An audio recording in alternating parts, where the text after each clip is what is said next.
Pascal Barcella, bonjour. Bonjour Laurent. Nicolas Boeuf, bonjour. Bonjour. Ça y est, Alpipro est lancé? Ça y est, c'est ouvert et c'est toujours un grand moment. Beaucoup de tensions autour de l'ouverture d'un salon, mais on est très content. Combien d'exposants et combien de conférences? 360 exposants et marques, 4500 visiteurs attendus. Ouais, un moment de l'économie de la montagne important. Comment Savoie Expo et Alpipro se placent dans la stratégie de la montagne et qu'est-ce qu'elle apporte cette...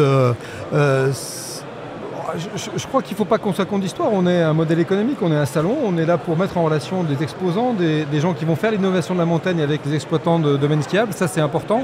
Et puis à côté de tout ça, on a un programme d'assises et de conférences qui doit permettre l'échange parce qu'on sait que la montagne se transforme, on sait qu'effectivement les enjeux sont majeurs, on sait que pour construire ensemble, il faut échanger beaucoup et on est là pour ça, pour permettre à tout ce monde d'échanger. Nicolas, on parle de tendance et d'innovation. En tant que commissaire général, vous nous proposez aussi ce soir un rendez-vous important avec de nombreux prix.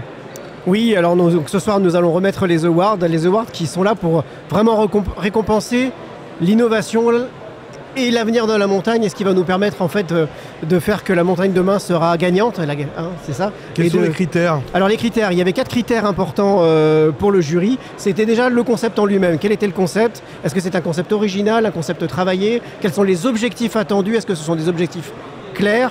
Et puis il y avait bien entendu sa mise en œuvre et les résultats attendus de ces différentes propositions qu'ont fait les entreprises de Savoie.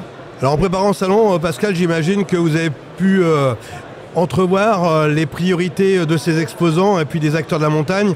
Il y a des vrais liens entre les municipalités, les collectivités et puis les entrepreneurs aujourd'hui. On est sur une période charnière, on le sait tous, la montagne se transforme, les stations de ski doivent se transformer en stations de montagne. Beaucoup de sujets autour de la durabilité, autour de l'environnement, beaucoup de sujets autour de l'eau, autour de la décarbonation. Tous ces sujets sont des sujets qui intéressent le monde de la montagne en général. Et puis des tentations, notre produit va devenir un produit rare. Comme tous les produits rares, la tentation peut être effectivement de le rendre élitiste. Faut-il aller vers ce modèle élitiste? Faut-il conserver un modèle d'accès à cette montagne au plus grand nombre? Derrière tout ça, il y a aussi des centaines de milliers d'hommes et de femmes qui ont construit un modèle de vie, qui sont venus sur nos territoires ou qui sont restés pour construire un modèle de vie. Et tout ça, c'est très important. C'est des sujets qui sont actuels et qui vont nous permettre de construire la montagne de demain. Alors le numérique a sa place dans la vie de la montagne et on parlait d'innovation il y a quelques instants. J'imagine qu'on repère pas mal de grandes nouveautés sur ce salon Alpipro. Alors nouveauté, c'est surtout l'arrivée de l'intelligence artificielle, que tout le monde et tout un chacun sait qu'elle est là, sait qu'elle est présente, mais personne n'a encore réussi à la prendre en main.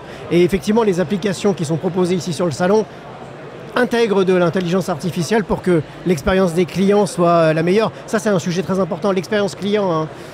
Qu'est-ce que va vivre le client de son premier jour à l'arrivée sur la station jusqu'à son dernier jour et surtout après, sa fidélisation, le fait de faire revenir le client. Et ça, c'est l'intelligence artificielle qui nous le permettra.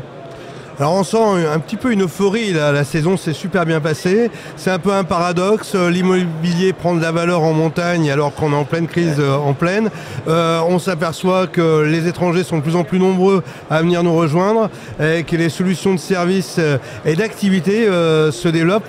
J'ai l'impression qu'on est dans une spirale positive. Alors, on vient de l'aborder à Ski Débrief puisque nous accueillons cette année, et je suis très content de collaborer avec Brice Blanquart sur l'accueil de Ski Débrief.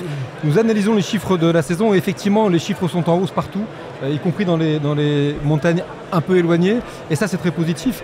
Alors oui, je l'ai dit Laurent, la tentation est grande de faire de ce produit élitiste un produit rare, un produit coûteux, un produit cher. Je pense qu'il faut faire attention, il faut que notre montagne reste accessible à toutes et à tous et je pense aussi que il ne faut pas aller vers la génération de lits froids de luxe demain parce que quelque part accueillir effectivement des gens du monde entier qui viendront passer quelques semaines en Savoie, c'est peut-être le risque de créer des lits froids de luxe demain. Et je pense qu'il faut faire attention à tout ça. Alors il y a un petit goût de Alpes 2030, Alpipro, j'ai l'impression, avec l'arrivée de Fabrice Pankouk et Edgar Groupiron.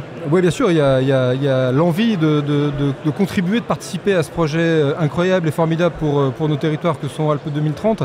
Oui, on attend Edgar ce soir et Fabrice qui viendront nous parler du modèle. Et oui, il faut que les jeux prennent contact avec l'économie du territoire parce qu'on l'oublie et il faut en parler.